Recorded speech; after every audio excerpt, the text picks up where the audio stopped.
Ito yung joint na kinat out guys. Bali apat.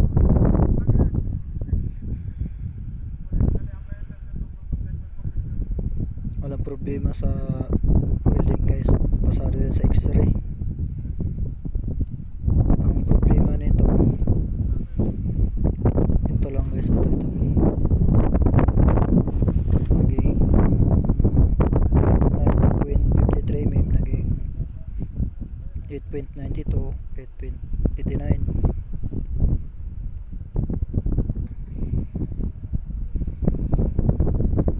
Nakuha niyo yung thickness, nabawasan, kaya kinat out. Sa welding walang problema.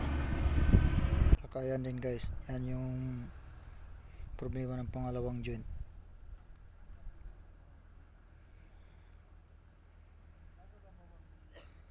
X-ray din pasado,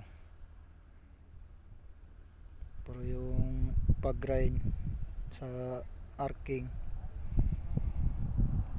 kaya nabawasan yung thickness din, kaya sama sa cut out.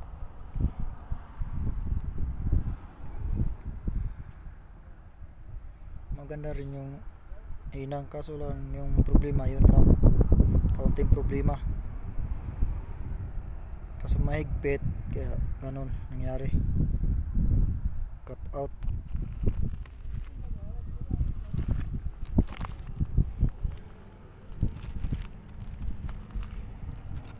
Ito walang problema. Yung pangatlo,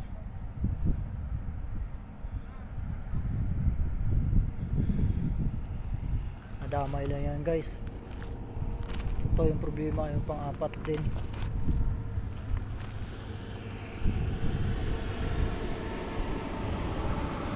problema yung pang-apat. Ayan, may bilog, kaya cut out silang lahat.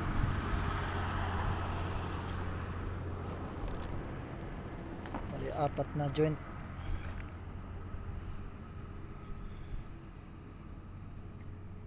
Thank you for watching mga guys.